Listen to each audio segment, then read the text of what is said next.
Deco, laisse-nous dormir. Nous avons besoin de sommeil. C'est bon. Dans les prochaines heures, des mouvements sont attendus pour Gyökeres au Barça. Il est considéré comme une alternative sérieuse après le départ de Ferran Torres, signé José Alvarez. José Alvarez, c'est celui qui a dit que le Barça devait impérativement avoir un numéro 9 avant le début de la saison. Que Julián Alvarez est la priorité, mais une alternative est obligatoire. Moi les gars, je viens à peine de savourer l'arrivée de Rodri que j'apprends ça. Dites-moi les gars, selon vous, est-ce que c'est une bonne chose ou pas? Mais moi je sais pas les gars, Arsenal l'ont pris l'année dernière, 65 millions au Sporting Lisbonne, donc je pense pas qu'ils vont le lâcher facilement comme ça. Mais attention les gars, si c'est le Gyökeres du Sporting Lisbonne, je prends tous les jours. Je ne pose même pas de questions, je pose le billet sur la table. J'ai pas l'argent pour, c'est pas moi qui va le faire, mais vous avez compris. Dites-moi ce que vous en pensez les gars, est-ce que c'est une bonne chose ou pas? Donc voilà Deco, laisse-nous dormir tranquillement. T'es le boss, on le sait, il n'y a aucun problème. Reviens demain. Dans les prochaines heures, des mouvements sont attendus pour Gyökeres à Barcelone. L'attaquant est considéré comme une alternative après le départ de Ferran. C'était le mercato parfait, jusqu'à ce que je vois cette info.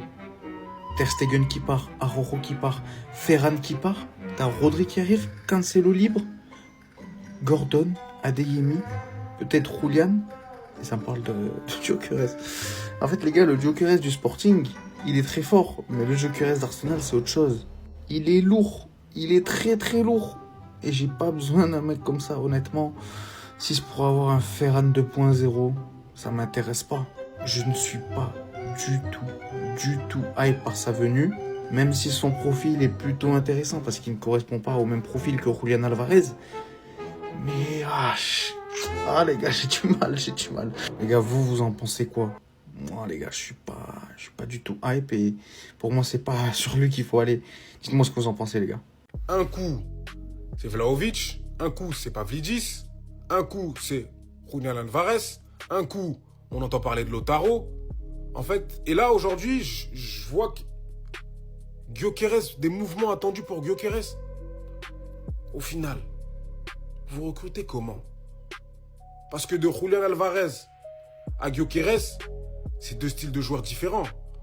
Gyökeres, je vois pas comment il peut rentrer dans le football que pratique le FC Barcelone. Je le vois mal. Après, j'ai pas la science infuse. Mais c'est quoi? C'est recruter pour recruter ou il y a une logique derrière tout ça? J'arrive plus à comprendre. Parce que, au vu de ses qualités, je le vois mal s'épanouir dans le jeu du FC Barcelone. J'ai même l'impression que ça colle pas en fait. J'ai entendu Osimhen aussi. Au final, les gars, comment vous recrutez le FC Barcelone? Je sais pas, il y a les moyens, il n'y a pas les moyens. Visiblement, il y a les moyens, mais s'il y a les moyens, pourquoi pas s'arrêter sur une ou deux cibles? Là, c'est le cinquième ou sixième joueur que j'entends. J'arrive plus à comprendre, j'arrive plus à suivre. Gyökeres pourrait définitivement signer au Barça. Le move du Barça, attention, vous êtes en train de dormir, mais le Barça est très sérieux. Mais également, les gars, c'est très stratégique ce que le Barça est en train de faire. C'est pour mettre la pression sur l'Atlético, pour leur faire comprendre que Alvarez, il est en train de mettre la pression, mais le Barça peut prendre Gyökeres, tranquille. C'est des stratégies pour leur faire, c'est des coups de pression. L'Atlético va céder, Alvarez sera joueur du Barça. Et Gyökeres, on peut le prendre, on a de l'argent. J'ai un scoop pour vous. Gyökeres au Barça. Deco aurait entamé des négociations pour faire venir Victor Gyökeres à Barcelone. Le joueur a un accord avec le Sporting pour le laisser quitter le club pour environ 60-70 millions d'euros. D'après la même source, Barcelone souhaiterait inclure Victor Roque ou Trincao dans un éventuel accord d'échange pour Gyökeres. Mais ça suffit pas en fait. Là, vous voulez le meilleur buteur du monde et vous voulez rajouter un petit peu d'M&M's et de Skittles. Grand respect pour Trincao. Et vous connaissez mon amour pour Victor Roque.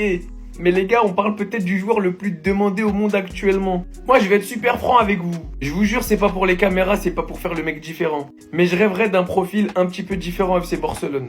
Je rêverais de voir Christopher Nkunku à la pointe de l'attaque. Je le trouve extraordinaire. Il peut jouer dans un rôle de faux neuf. Techniquement, c'est très bon. Moi, c'est ce que j'aimerais. Après, je vais pas faire le difficile non plus. Je vais pas abuser de oui, mais les gars, Gyökeres au Barça pour remplacer Lewandowski dans un système de flic. Quand on voit ce que Lewandowski est en train de faire en tant que vrai neuf, on peut que se dire qu'en fait, ce mec-là, Avec sa jeunesse et sa dalle de prouver, mais il peut faire encore mieux en fait.